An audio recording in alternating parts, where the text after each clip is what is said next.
Well, hello everyone. I'm Joan Devine, Director of Education with Pioneer Network, and so pleased to have so many of you joining us for the very first webinar in our new series, Sharing the Vision.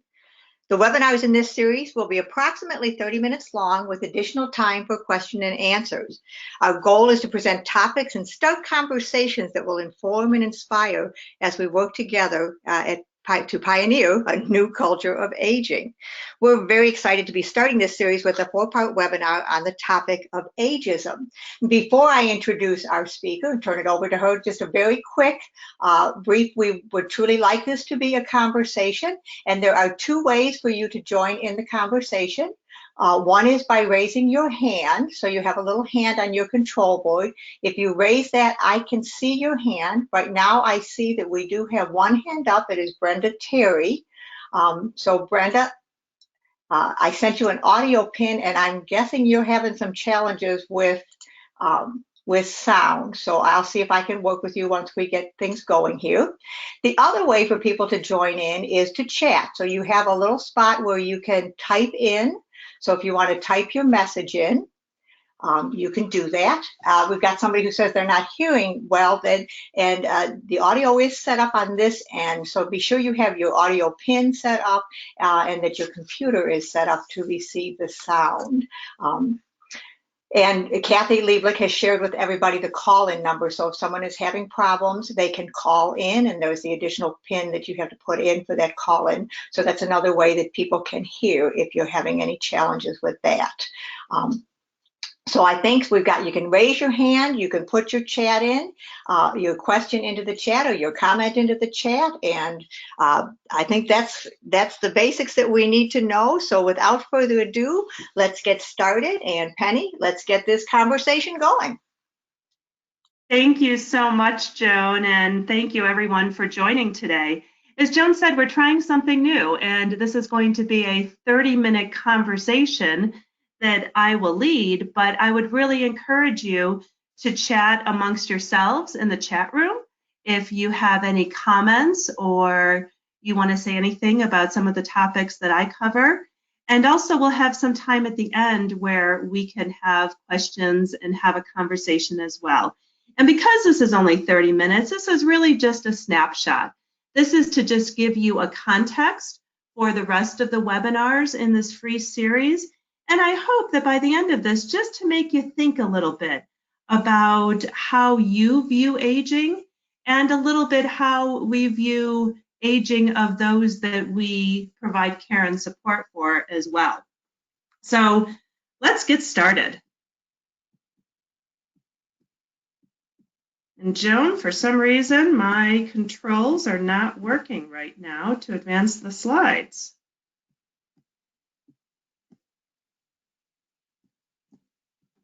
If you have any recommendations.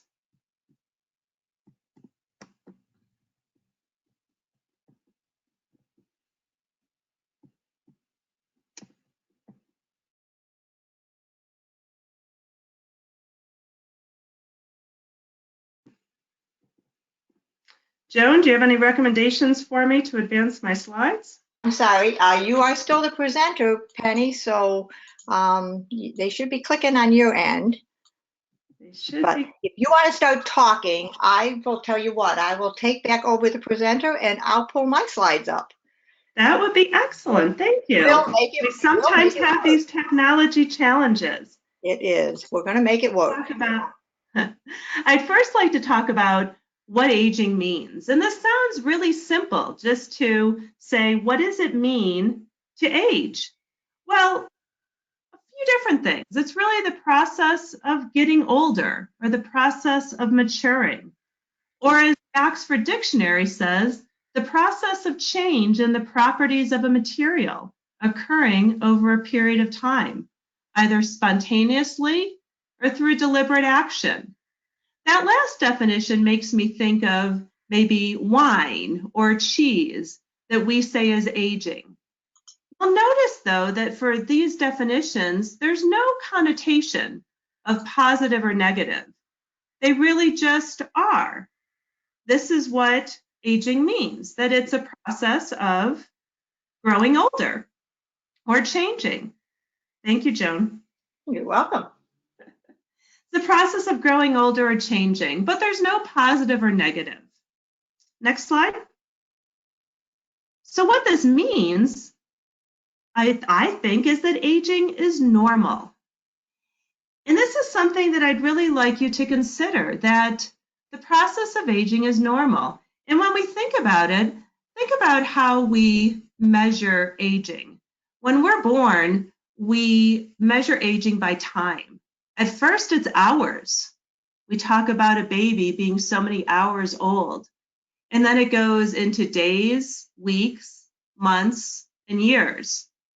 At some point in time, though, it seems that it changes in some people's mind from positive to negative, even though we're still just counting time. Next slide, please. So it's interesting to me that we have now this anti-aging movement that has been proliferating in the past many years. And if you think about the word anti means against. So we have this movement that's against a normal process of aging. And it's hard for me to think about what that meaning, definition, or explanation is. So we'll come back to that a little bit later. But if you think about this, I would really challenge you to think about what happens if we're not aging. Next slide, Joe. Because when I think about it, if we're not aging through this normal process, it means that we're not living, we're not breathing, and to me, that means that inevitable death. Because aging really is life. Aging is the process of growing older every day. I'd like you to think about whether you view aging that way yourself, or maybe whether you've heard other people not view aging that way. So I'll tell you that I'm sort of now immersed in this, and I'll give you a little explanation of why. For the past 20 plus years, Pioneer Network and so many of you, and some of you for so much longer, have worked very hard to change the culture of care so that we change our practices to be more person-centered, and we really change our philosophy of care to ensure that people who are in care communities really consider those care communities home, and that those of us who provide care and support realize that we are working in someone's home to do that. But I think that we all have found that not every community is practicing care and support this way. We're not providing it this way.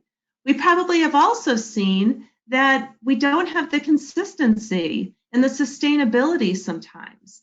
And so I've thought a lot about that as I feel sometimes I hit my head against the same brick wall and thought, why is that?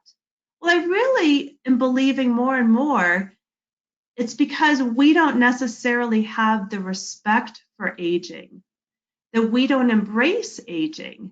And so a lot of our practices and policies, even our reimbursement, doesn't necessarily support those who are growing older.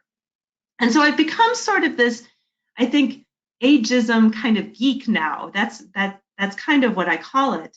And luckily, I have this camera with me that I also call my phone that I have a love-hate relationship with. And I can snap pictures of different things that have to do with aging and ageism. So I decided that I would go to my local party store because, you know, at your local party store, they have things that celebrate life, that celebrate life events. In this case, what we're going to talk about is celebrating birthdays. So I took my phone there, and most party stores have an aisle that's dedicated to those milestone birthdays. And those milestone birthdays are usually the ones that end in 0 after the age of 20. Sometimes as we're growing older, they end in 5. And I went to that aisle and I expected to see maybe the black balloons and maybe the hazard tape regarding aging or that particular birthday. But there are other things I found as well. Next slide. So I'll pause a moment so you can look at this. But I thought this was interesting. There's a car magnet that you can buy for someone that not only says that an old person is on board, quote unquote, but that there's a senior driver. And I'd like you to really look at this picture because look at the depiction of that senior driver. We have a male and female hunched over. They both have canes. I'm not sure exactly what the long noses are for. You'll see that the gentleman's pants might be a little bit shorter than one might expect. I don't know. But I thought this was so interesting because I'll share with you that I have two boys, 25 and 22. And I don't remember when they started driving that I actually put a sticker on the car that said that they were a young driver or a new driver. And I would venture to say that anything in our mind that we may have about what a senior driver is, I was very worried about my two young boys driving. So I think it's interesting that we depict people who are of a certain age this way. I will also share with you that at the party store, and what this picture reminds me of, is that there are also sections now that are dedicated to the 100th day of school so that you can dress like a 100-year-old. And I don't know, hopefully many of you have seen the letter the Pioneer Network wrote in cooperation with Leading Age and the Eden Alternative, where we gave some alternatives on how to celebrate the 100th day of school.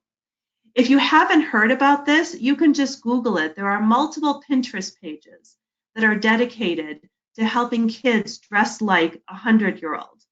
And when we really thought about it, we thought not only overall is this ageist, but it's teaching a message to children at such a young age about these stereotypes of aging. And so our letter has many other options on how we might recommend educating children about aging and what it's like, what it's truly like to be 100. Now, I found this picture kind of appalling and this product appalling, but let's go to the next slide. And this really got me. You can actually get a diaper cake kit. So I'm assuming that these are adult incontinence products that are rolled up, and you can, I think, do this yourself with this kit and then put various signs on the cake. So you'll see caution, midlife crisis in progress. Caution, old people approaching. Cranky corner, because apparently as we grow older, we get cranky and irritable. And then my favorite, but really not favorite, old fart parking. Violators will be fed prunes.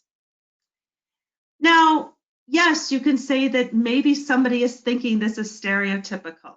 I don't know about you. I've liked prunes since I was a kid. I don't necessarily associate prunes with being of a certain age.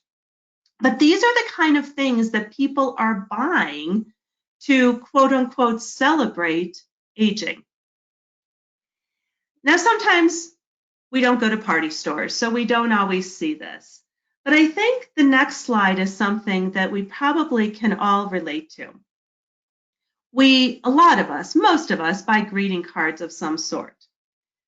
A few years ago, I was buying a birthday card for my brother-in-law who was turning 70. And I didn't want sort of what I would call one of those sappy cards for him that talked about how much I loved him and appreciated him, even though I do. I wanted something humorous. It took me literally 20 minutes to find a card that was funny, that didn't make fun or mock aging and growing older.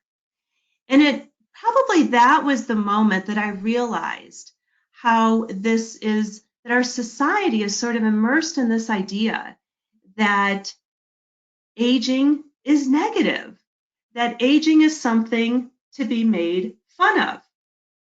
Now, I was showing this slide and actually this card to a friend of mine, and he laughed. And I can understand that. I can understand that reaction of laughing. I'd like to buy a bowel. Game shows for people your age. And he said, why is this a problem? Why is humor a problem? And I said, I don't really believe that humor is the problem. I really think that humor is something that needs to be in our day-to-day life in every aspect of it. It's good for our physical health. It's good for our emotional health. But I also think that sometimes humor is used as a way to disconnect us. It's almost used as a way to sort of create an us and them. I think that we sometimes use it that way, maybe out of fear, maybe because we don't want to face something. So it's much easier to mock it or make fun of it. And that's what I'm concerned about, is that it's almost a slippery slope, that the more that we are mocking aging, which is this normal process that we're all going through, we're actually creating a divide. We're actually seeing it differently. And what I'm concerned about is that we're seeing people then who are growing older, which, let me remind you, that's all of us, but we're seeing people who are growing older as a little bit different. So we have part of what we're doing in society as mocking aging. And then we also are seeing this movement where we're trying to highlight those folks who we believe are aging, quote unquote, well, or doing amazing things as they get older. Let's look at the next slide. I'll tell you, I love Growing Bolder as an organization and overall what they promote. And so this is no critique of Growing Bolder, but this is just an example of what I'm talking about. We have George Wyler, and later on when you get the slides, if you want to click on the link, you can look at the video. So George is 98 years old, and this isn't just a normal road or trail that George is running on. This is actually a 7-mile uphill ascent of Mount Washington in New Hampshire. Mount Washington is the highest peak on the East Coast. And George did this. That's pretty amazing. It's pretty amazing for a 98-year-old. I will say that at 50 years old, that would be pretty amazing for me. It would be probably pretty amazing for a lot of 20-year-olds, a lot of kids in their teens. That's amazing. That's a pretty impressive thing to do, in my opinion, no matter your age. And we probably all have seen some of the other pictures. The 85-year-old woman who is doing these very incredible yoga moves and is so flexible. Or the gentleman who is water skiing and he's on one ski. Those are very impressive. And some people might say, well, it's impressive because of their age. Well, I would challenge us that it might be impressive for all of us. I am not that flexible. I started water skiing when I was a kid, and I still can't water ski on one ski. And so some of these things that we see as, oh my goodness, that's so amazing for what they're doing at that age. Well, I would think that a lot of these things are pretty amazing for people at any age. So I'd like to show you a few more images. In these next few images, I just want you to notice some of the thoughts that come to your mind. So here's a couple walking down a street. I'm going to think they are of a particular age, maybe over the age of 60. They have backpacks on. It looks like maybe they could be traveling in another city. Maybe they're in their hometown, but they're taking a walk to the museum, the library, who knows. But notice what might come up for you as you look at this picture. Now let's go to the next picture on the next slide. The one before. So here's another couple that you'll see on the slide before, and maybe quite similar. You'll see that this gentleman is using an assistive device, and the woman seems to be a little hunched over. They're taking a walk. Just another example. Now let's look at the next couple that we see. This couple looks a little bit different because of the furnishings, because of what you see in the room. I'm thinking that this couple might be living in a care community. When we think about it, all of these images of these couples, the three couples, they could be of the same age. They could be living in the same city, but their circumstances are a little different. And our thoughts about them might be a little different because of the images that we see. Maybe because of what they need to walk or what they don't need to walk. Maybe because of the type of chair that they're sitting in. But it might evoke something a little bit different in all of us. What I want you to realize in looking at all these images is that we're all different as we age. And isms, whether ageism or other isms, tend to stereotype people. Let's look at the next slide, because I want to continue on with this idea of what we're hearing sometimes about aging. And I don't know, maybe you've heard these words too, that we should be aging positively, that there's positive aging, there's successful aging, healthy aging, or the question, are you aging gracefully? Think about these words, and I will say, you might have used these words. I will tell you that I have used these words before. And when I say that, I want us to think about Maya Angelou's quote that we use in the culture change movement quite a bit. And I'm simplifying it. But when we know better, we do better. This isn't meant to be a critique of any of us. It's just meant to help us think and maybe think differently as we move forward. But if we think about these words, positive aging, successful aging, healthy aging, aging gracefully, it makes me think, and we'll go to the next slide, about people who live in care communities. How do we reconcile growing older when we have some sort of illness or loss of ability? Is that positive aging? Are we not successful? If we move into a nursing home, have we failed at aging? If we have gray hair or wrinkles, does that mean that we're not aging gracefully? Now, let's talk about this last one. It's a good example. There is some debate in our anti-ageism movement, against ageism movement, about gray hair, let's say. And you may have seen this debate online. I'll tell you that I've participated in responding to this debate because I've chosen not to color my hair.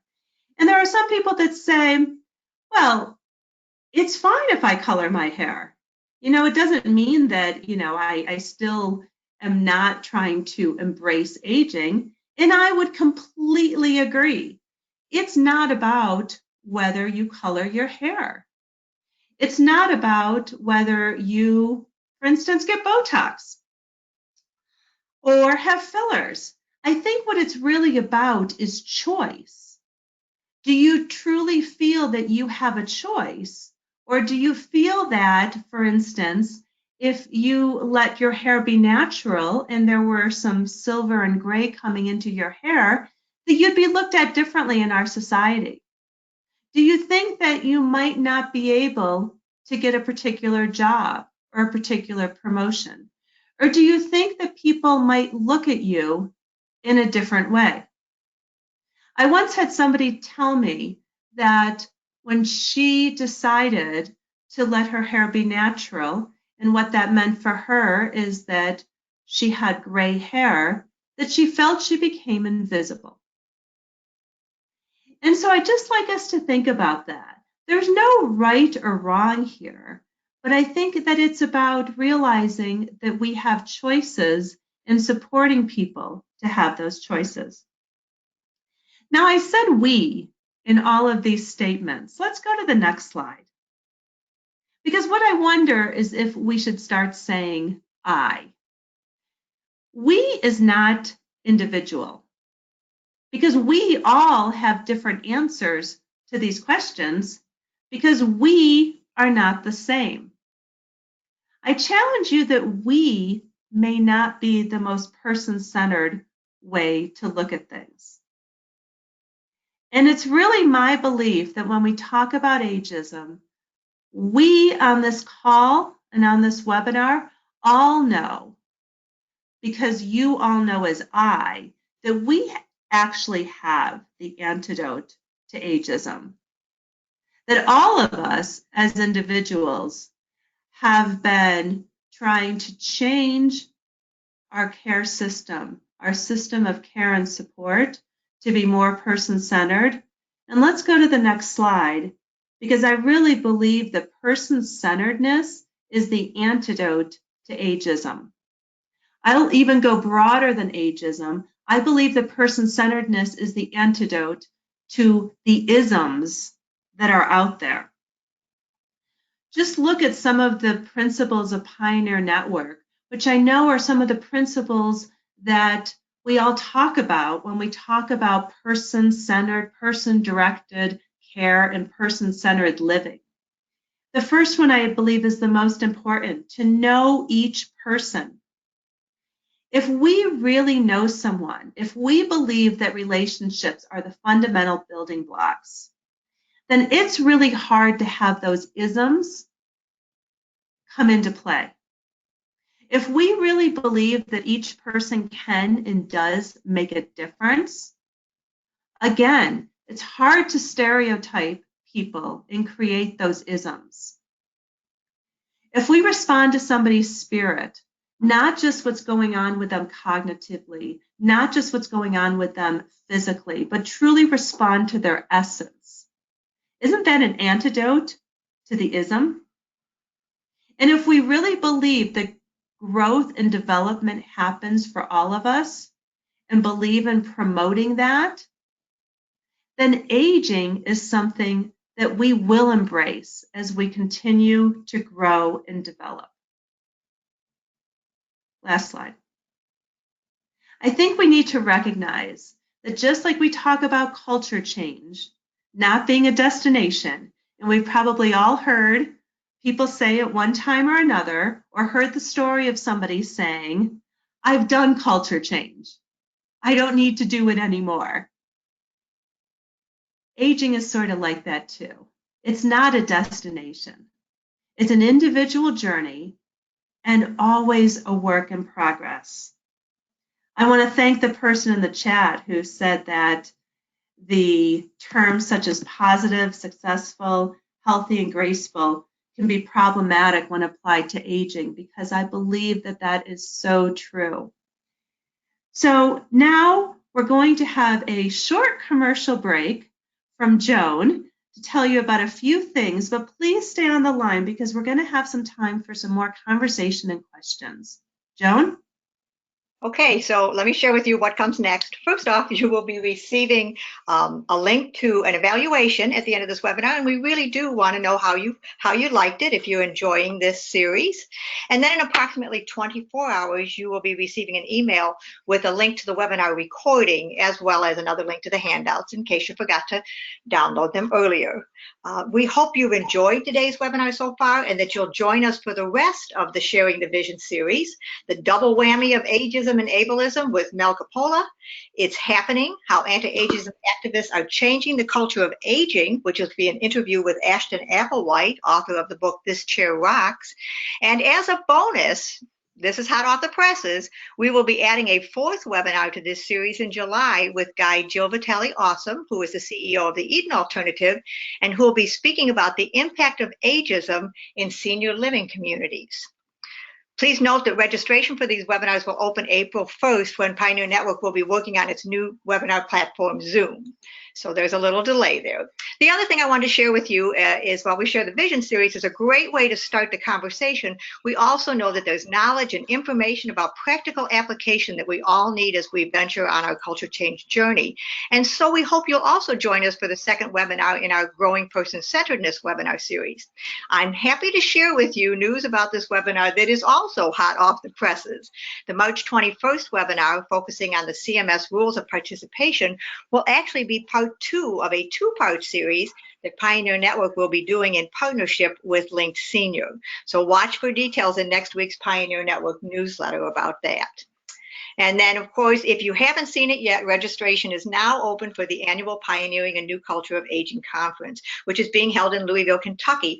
And ageism, and talking about ageism and exploring our ageism, is going to be a thread throughout that conference. It's going to be a great venue and an exciting program lined up, so please check it out on the website.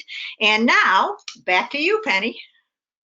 Thank you so much, Joan. So we'd love to hear from all of you to see what was evoked inside of you when we talked about this, whether it was when we looked at what was in the party store, whether it was when we talked about greeting cards, when we saw the images of people who were maybe a little older than us, maybe not, when we talked about those people who live in care communities and how they might feel when we talk about positive or successful aging. As Joan said, you can either raise your hand or you can put something in the chat box. So let's just take a moment to see if we have anybody chatting or raising their hand. I don't see any hands yet, but I see some names of some folks that I know usually have something to say. Oh, that's you, Penny. Oh, I didn't. I thought somebody's hand was raised, so I clicked on it, Joan. We have a comment here, Penny. I see that. As a professional of the long-term care world, it really bothers me when people refer to themselves with ageist stereotypes. How can we respond to such statements?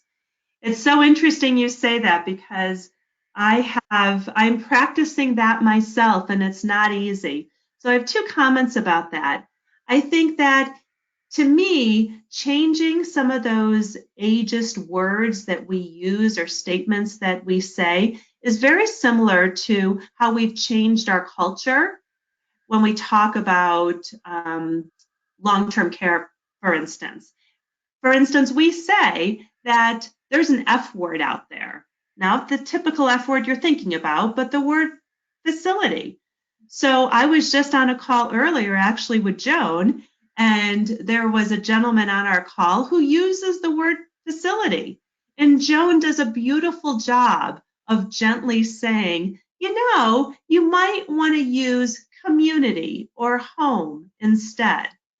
And she models that herself. So I think that modeling, number one, is one of the things that we can all do, is not to make those ageist comments ourselves. And it's hard sometimes. We catch ourselves, just like sometimes we still find ourselves using a more institutional language when we talk about care communities or the care provided in nursing homes.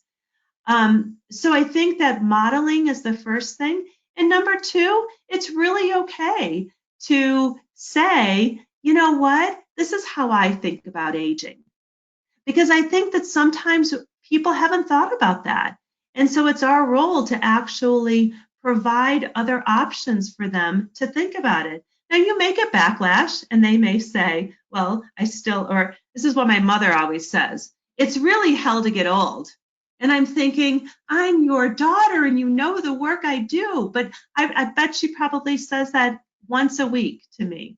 And once a week, I have this conversation with her and say, are there any positives that you see to growing older? And then we have a conversation. So I think that's something that you can do as a response. Great question, though. Here's another comment.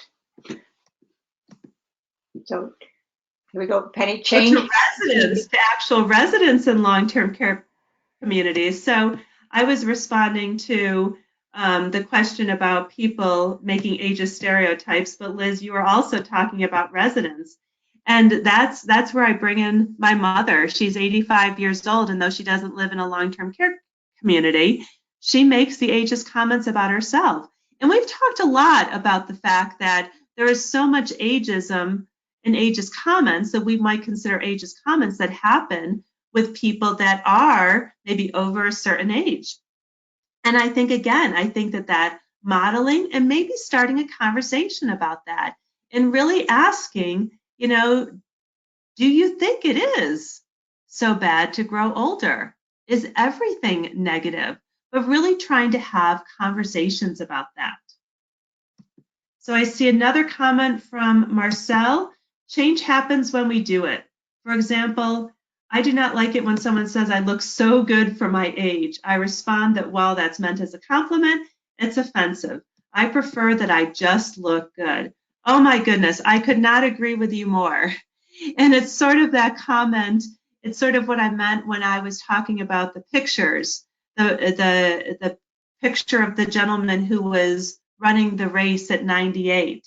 It's not impressive for his age. It's just impressive. And we don't look good for our age, we just look good. And I love that you brought that up, because I think that is something that people do mean that as a compliment, but what are they really saying? And I love the response of you saying that I prefer to say that I just look good. So thank you for that. Mel, I'm so glad that you commented. Mel is doing our webinar in May, Joan, I think? Yes, absolutely. And she says she too is an ageism geek and sees ageism everywhere and all the time, including in herself. So love comparing the images of the couples because they did invoke different emotions.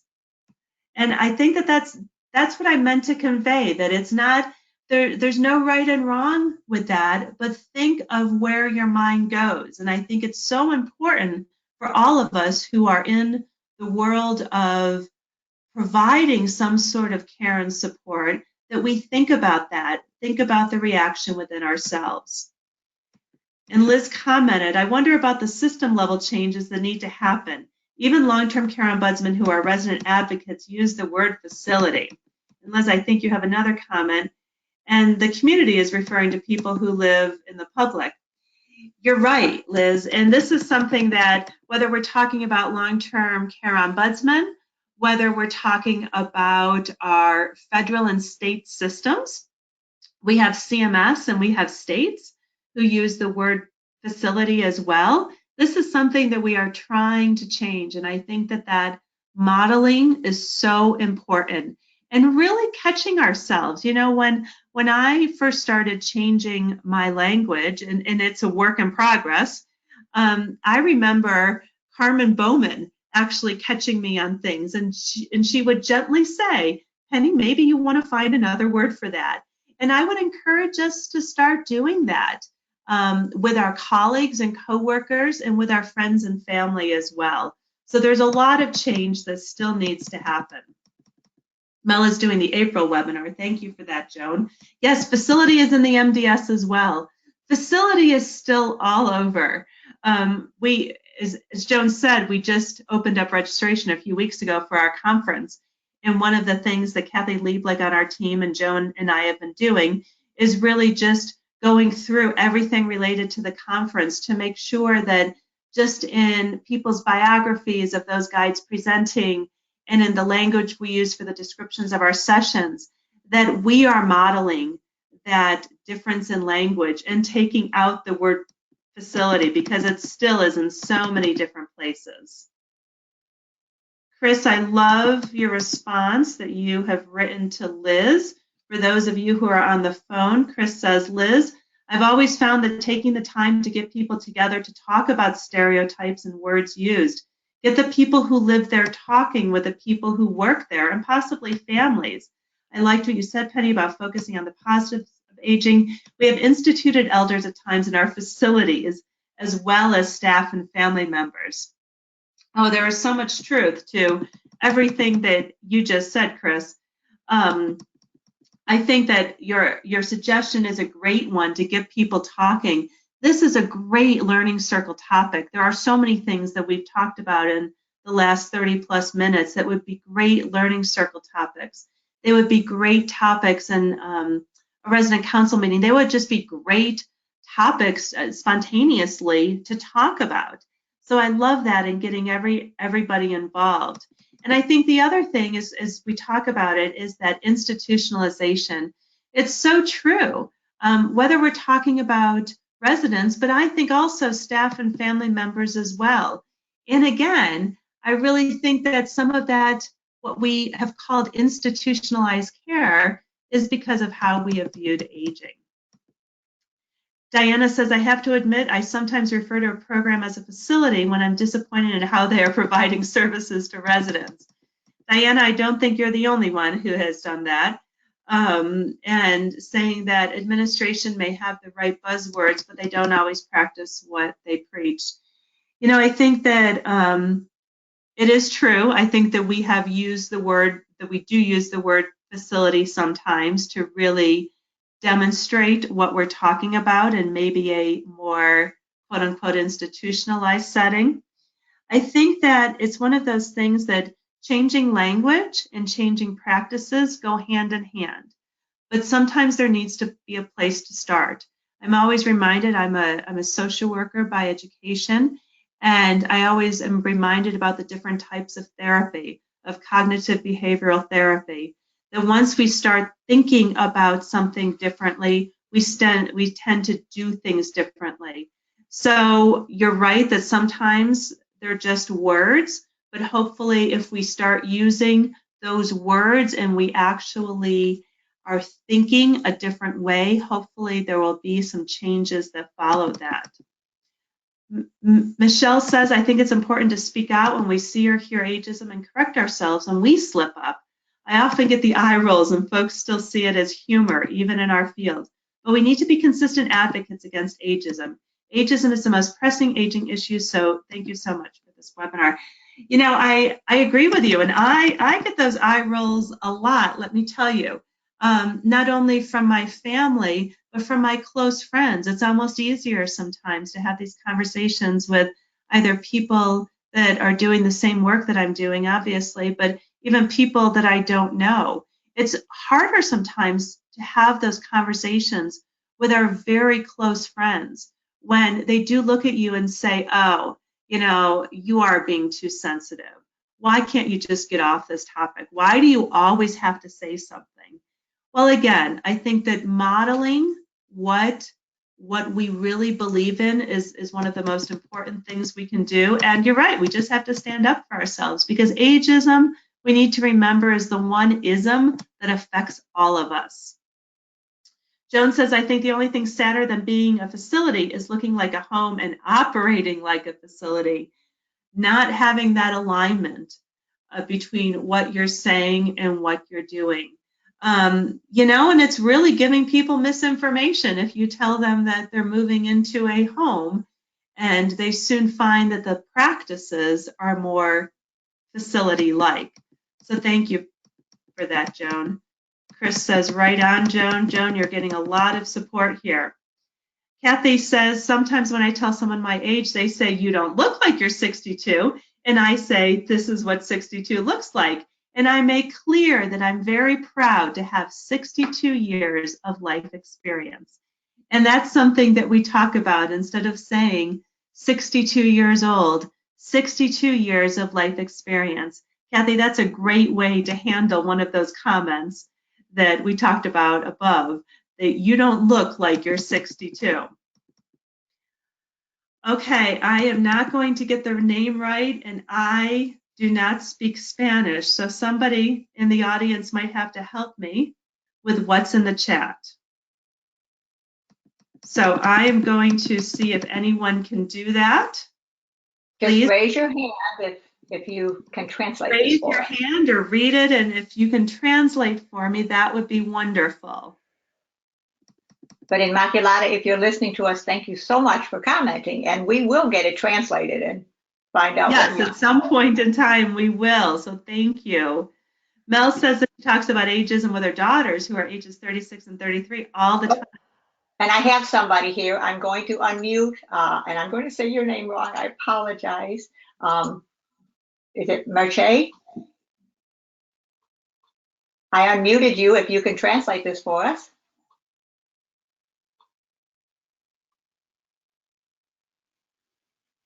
Can you hear me? It's M-E-R-C-H-E, Marco.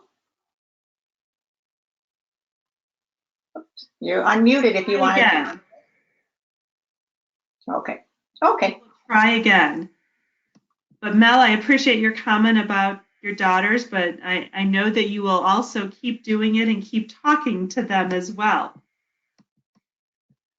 Michelle says that her 10-year-old son can point it out now on his own. That makes me a pretty proud mama. Now if I can get him to do his homework. You know, it's so true. I think it's so important, just like we were talking about the 100th day of school and dress like a 100-year-old. I think it's so important to talk to our children about this. So Michelle, kudos to you that you're having this conversation with your son and that he recognizes what's going on. So Merche, and I might be pronouncing it wrong, says that they hear us but not have a microphone. So that's the problem. Liz, thank you from Google Translate. I struggled to continue a bit for the language, but if I could follow the webinar, thank you very much for the interesting topic. There's a lot of work to do and change the models of care.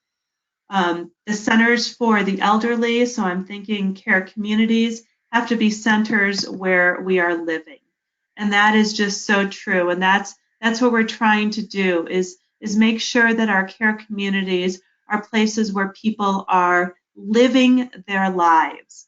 And I think that that's probably a great way to end this conversation. Joan and I will be here for a little while longer if people want to have the conversation. If you want to raise your hand and talk, we can unmute you. But if there are no other comments, this is Joan. I will just say, you know, one thing too, recognizing this wonderful comment made to us in Spanish. We also have some people who have signed in. They're not with us right now, but have signed in from Australia. But it's the middle of the night for them, so they're going to listen to the recording. But it just does remind us how universal this issue is, this concern is, and the need to change how we view aging. I think that's so true. And we're going to talk a little bit in our upcoming webinar with Ashton Applewhite, who's going to talk about some of the tremendous things that are going on to really fight against ageism and to provide resources for awareness and education. And at our conference in August as well, you're going to hear much more about this topic. And there are different initiatives going on all over the world, because this isn't particular to the United States. This is something that truly is universal. So Joan, thank you so much for having me today. I'm so glad that we're able to kick off this webinar series. It's been a lot of fun, and I thank you all. And so many of you stayed on for the conversation, so that is so exciting for us to see. And I thank you so very much for that. So if we have more questions and more comments, we'll stay on and chat with you some more. For those that have to leave, thank you so very much for being a part of this. But it looks like we've got another comment here. So away you go, Penny. Yes, I see, Liz, you asked about being able to download a copy of the webinar. And also that you said that you despise the 100th day of school. Oh, so you letter to your daughter's teacher. Thank you for that. Yes, you will be able to get a copy of the webinar. Joan, I believe you said that that goes out within about 24 hours, correct? Yes, you will get a copy and it'll be accessible to you for as long as you would like to have it. And I have to say, Liz, I love your comment about the 100 day of school. I think one of the important pieces about that is if we can reach our youth, that's an audience that is so receptive to learning and new ways of thinking. And if we can reach them before, we know that teaching is easier than unteaching. So it's such a great opportunity to get to the kids and get them thinking right out of the gate. So agree with that. Well, if anyone else has any comments, as Joan said, we'll be here for another few minutes. Feel free to type in the chat or to raise your hand and talk with us. So thank you all so much. I hope you have a wonderful rest of your day.